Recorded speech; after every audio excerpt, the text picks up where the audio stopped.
Hello student, તો આપણે જે ક્લાસ 12 ની અંદર ચેપ્ટર 1 માં કુલમનો નિયમ જે છે એના પરથી આપણે ઉદાહરણના દાખલા જોઈએ છે. તો આજે બીજો એક દાખલો સમજીએ. એની રકમ અને બુકની અંદર સાથે એક આકૃતિ આપેલી છે. તો આપણે આકૃતિ દોરતા અને સાથે સાથે રકમને પણ સમજીએ. તો એક ત્રિકોણ આપેલો છે, સમબાજુ ત્રિકોણ છે કે જેના 3 શિરોબિંદુઓ છે, A, B અને C. શિરોબિંદુ A પર Q1 ચાર્જ છે કે જેની વેલ્યુ છે સ્મોલ q. શિરોબિંદુ B પર Q2 ચાર્જ છે જેની વેલ્યુ છે સ્મોલ q અને Q3 બરાબર સ્મોલ q. શિરોબિંદુ C પર સરખા વિદ્યુતભાર મૂકેલા છે ત્રણેય શિરોબિંદુઓ પર. હવે દરેક બાજુની લંબાઈ કેવી છે? સરખી છે, સ્મોલ n.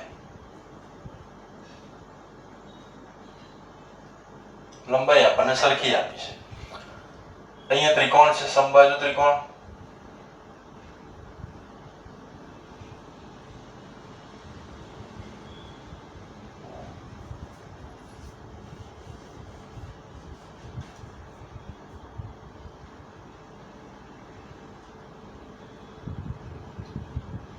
સમબાજુ ત્રિકોણ આપણને આપેલું છે કે જેના મધ્ય કેન્દ્ર O પર કેપિટલ Q ચાર્જ મૂકવામાં આવે છે કે જેની વેલ્યુ પણ ધન વિદ્યુતભાર છે, સ્મોલ q છે, પોઝિટિવ છે. ત્રણ A પર જે મૂકેલો છે પણ B પર અને C પર ત્રણ કેવો છે?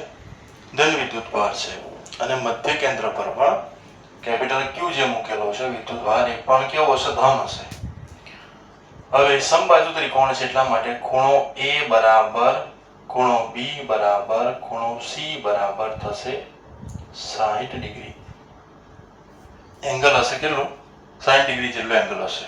તો હવે હું અહીંયા એક મધ્યગા ડ્રો કરીએ આપણે કે જેનું નામ આપણે આપીશું વેધ ED.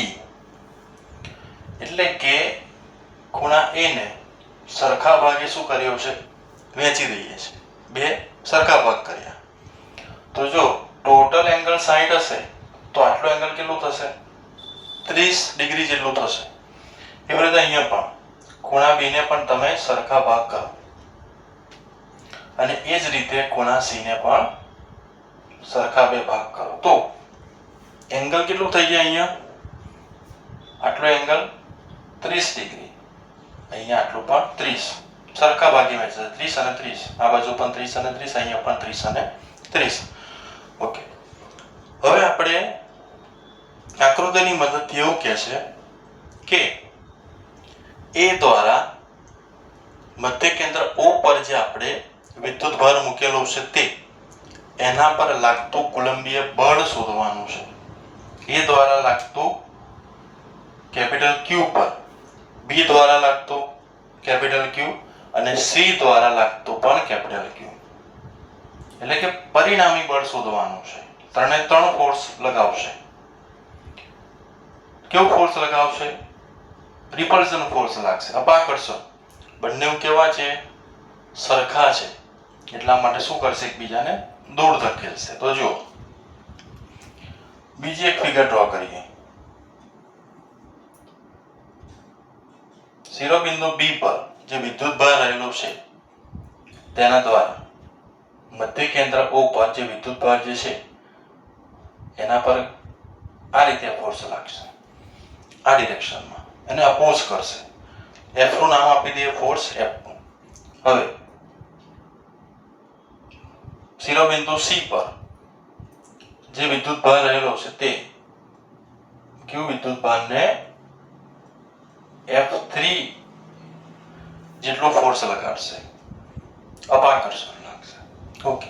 અને A દ્વારા લાગતું બળ કઈ દિશામાં હશે? તો જો નીચેની બાજુ લાગશે, F1 જેટલું. આનો ખ્યાલ આવે? ઓકે. હવે શોધીએ છે A થી O જેટલું અંતર, B થી O જેટલું અંતર અને C થી O જેટલું અંતર કેટલું હશે? તો સૌપ્રથમ આપણે શોધીએ. તો AO શોધવા માટે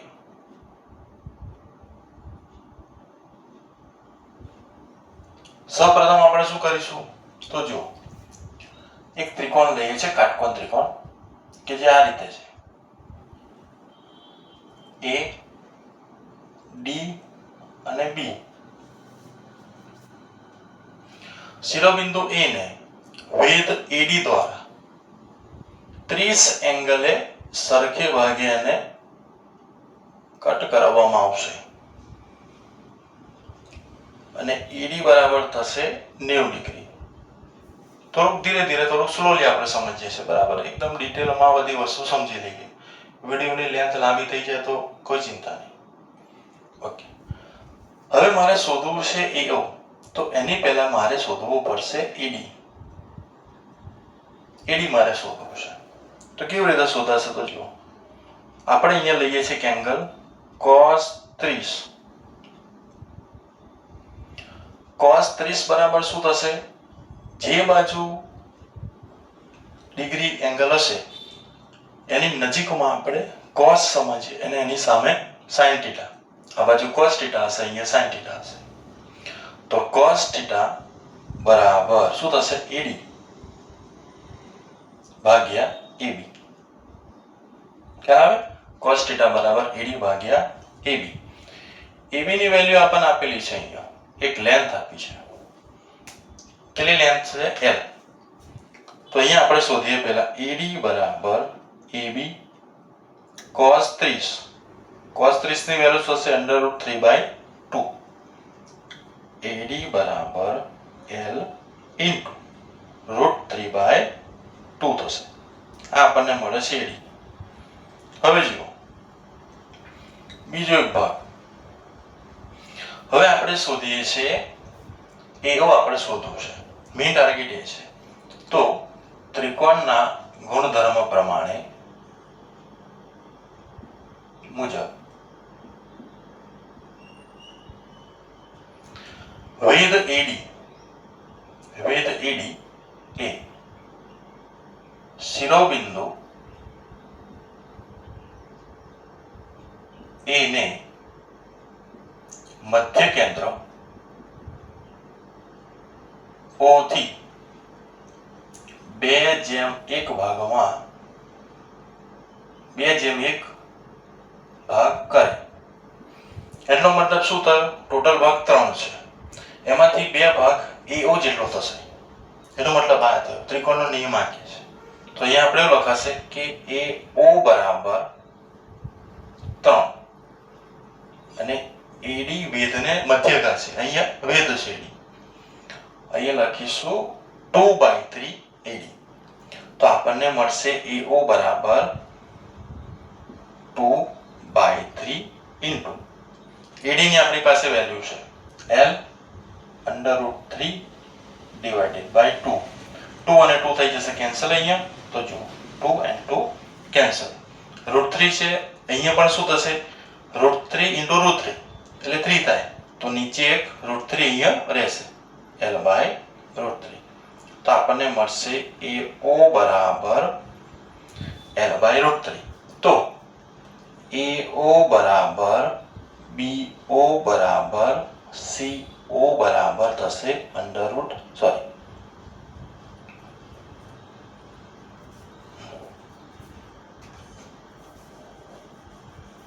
બરાબર થશે અહીંયા L/√3. બરાબર. કેમ? કારણ કે જો 3 વચ્ચેનું અંતર AO બરાબર BO બરાબર CO બરાબર સરખું હશે, કારણ કે O જે છે મધ્ય કેન્દ્ર પર છે. હવે મારે શોધવું છે F1 A દ્વારા, એટલે કે Q1 બરાબર Q દ્વારા લાગતું O, એટલે કે કેપિટલ Q બરાબર Q પર લાગતું મારે વિદ્યુતીય બળ શોધવાનું છે. વિદ્યુતીય બળ એ દ્વારા ઉપર લાગતું વિદ્યુતીય બળ. તો એના માટે લખીશું F1 બરાબર K Q1 capital Q divided by R square. R square એટલે કે બે વચ્ચેનું અંતર કેટલું થશે અહીંયા આપણે શોધ્યું છે L બાય √3. તો અહીંયા આપણે લખીશું L સ્ક્વેર બાય 3 થઈ જશે is equal two K Q1 capital Q 3 આવી જશે અહીંયા ઉપર, છેદનો છેદ એટલે અંશમાં જશે, ડિવાઇડેડ બાય L સ્ક્વેર. હવે સેમ આ જ રીતે જો F1 જે આપણને મળ્યું ને, હવે આપણે શું કરવાનું છે, સેમ આ જ મેથડ યુઝ કરવાની છે તમારે F2 માટે. તો જો હવે F2 બરાબર શું થાય, F2 એટલે કે B દ્વારા F1 માં A હતું, F2 માં B દ્વારા મધ્ય કેન્દ્ર O પર રહેલો કેપિટલ Q વિદ્યુત ભાર પર લાગતું કુલંબીય બળ. આનું આ સ્ટેટમેન્ટ સેમ એનું જ રિપીટ થાય. તો એના માટે આપણે શોધીએ છીએ કુલંબીય બળ એટલે કે વિદ્યુતીય બળ F2 બરાબર K Q2 capital Q upon L square, sorry અહીંયા સ્ક્વેર થશે, આજે ઇંક બહુ ભરાઈ ગઈ છે એમાં, L સ્ક્વેર બરાબર એનું એ જ આવશે. અને સેમ F3 માટે પણ, F3 એટલે કે તો કે શિરોબિંદુ C પર રહેલો વિદ્યુતભાર Q3 દ્વારા મધ્ય કેન્દ્ર O પર રહેલો કેપિટલ Q પર લાગતું બળ. અહીં આપણે સમજ્યા બરાબર. તો એના માટે શું લખીશું, same 3K Q3 capital Q divided by L square. અહીંયા જો Q1 Q2 Q3 એ ત્રણેની વેલ્યુ કેવી છે, સરખી આપી છે. જો Q1 બરાબર Q2 બરાબર Q3 કેટલી આપી છે, Q જેટલી આપી છે. તો અહીંયા આ બધામાં જ્યાં પણ Q1 લખ્યું છે, Q2 લખ્યું છે, Q3 લખ્યું છે, ત્યાં આગળ આપણે સ્મોલ q લખી શકીએ. એનો મતલબ એ થશે કે જો ત્રણ ઇક્વેશન જે આપણે લાયા અને નામ આપી દઈએ છીએ, ઇક્વેશન નંબર 1 કહીએ છીએ, અને ઇક્વેશન નંબર 2, ઇક્વેશન નંબર 3 કહી દઈશું, ઇક્વેશન નંબર 4 કહી દઈશું. તો 2, 3 અને 4 એ ત્રણ સરખા છે, એટલે કે F1 બરાબર F2 બરાબર F3 બરાબર થશે F. આપણે માની લઈએ ત્રણ સરખું જ બળ લગાડશે, કારણ કે વિદ્યુત બળ કેવા છે, એક સરખા જ. એટલા માટે હવે આકૃતિ પ્રમાણે જુઓ. આકૃતિ એવું કહે છે કે B દ્વારા કેપિટલ Q પર લાગતું બળ F2 એક દિશામાં હશે, એટલે કે એને અપાકર્ષણ લાગશે, અને C દ્વારા લાગશે F3 આ દિશામાં, એટલે કે બંને વચ્ચેનો એંગલ આમ હશે. એક આમ ફોર્સ લાગશે, એક આ બાજુ લાગશે. તો બંને વચ્ચેનો એંગલ, સૌપ્રથમ આપણે વાત કરીએ અહીંયા એંગલની. તો એંગલ થશે થીટા બરાબર 120 ડિગ્રી. કેટલું થાય, થીટા બરાબર 120 ડિગ્રી જેટલું થશે. અને F2 અને F3 એ રિઝલ્ટન્ટ ફોર્સ એટલે કે પરિણામી બળ લગાવશે. કેવી રીતે, તો સમજો. મને બે વ્યક્તિ છે 120 ડિગ્રીના એંગલ પર, એક હાથ પર એટલો જ ફોર્સ લગાડશે આ ડિરેક્શનમાં, અને બીજો એક વ્યક્તિ મને આ ડિરેક્શનમાં એટલો જ ફોર્સ લગાડશે, સરખો ફોર્સ છે. તો હું કઈ બાજુ જઈશ, આમ આગળની બાજુ આવીશ, એટલે કે એક્ઝેક્ટ એના વચ્ચે, એટલે કે પરિણામી બળ. તો પરિણામી બળ આપણે પહેલામાં પહેલું શોધવું પડે. એને આપણે નામ આપી દઈએ છીએ અહીંયા F', રિઝલ્ટન્ટ ફોર્સ, પરિણામી બળ કહીશું આપણે, પરિણામી બળ. F' બરાબર શું થશે, તો એના માટે સમાંતર બાજુ ચતુષ્કોણનો નિયમ છે. કેવી રીતે, જો આ રીતે આમ સમાંતર બાજુ ચતુષ્કોણ બને, આમ ડિરેક્શન અને એક આમ જશે. તો એની ફોર્મ્યુલા આ રીતે છે, F2 square plus F3 square plus 2 F2 F3 cos theta is equal to F2 square બરાબર F સ્ક્વેર, F3 સ્ક્વેર બરાબર એ પણ F square plus 2 F2 into F3 F into F નો square into cos theta, theta ની value છે 120 degree, તો cos 120 થશે -1/2 is equal two લખીએ અહીંયા જો હવે 2F સ્ક્વેર, 2 અને 2 થઈ જશે કેન્સલ, -F સ્ક્વેર, માઇનસ ની સાઇન છે ને એટલે આગળ અહીંયા માઇનસ થઈ જશે, under route F square 2F square - F square F square is equal two F. તો અહીંયા આપણને શું મળ્યું? F ડેશ બરાબર F મળે છે જો, એટલે કે હવે જુઓ તો F ડેશ બરાબર અહીંયા આપણને જો F મળે અને F1 બરાબર પણ કેટલું હતું? F જેટલું જ હતું, F1 બરાબર F, રિઝલ્ટન્ટ પરિણામી બળ પણ આપણને શું મળે છે?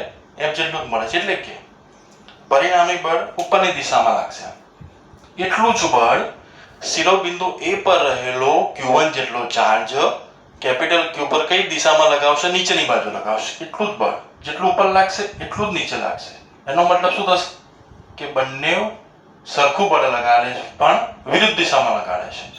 તો કેપિટલ Q પર રહેલો સ્મોલ q જે વિદ્યુતભાર જે છે એ ત્યાંનો ત્યાં જ રહેશે, એટલે કે પરિણામી બળ આ રીતે લાગશે, F ડેશ અને F1 બંનેની વેલ્યુ કેવી છે? સરખી છે, F ડેશ બરાબર F1 બરાબર F. તો F નેટ ચોખ્ખો વિદ્યુતભાર લાગશે અહીંયા 0. તો આપણો આન્સર આવે બરાબર, ચોખ્ખો વિદ્યુતભાર કેટલો હશે? અહીંયા 0 હશે.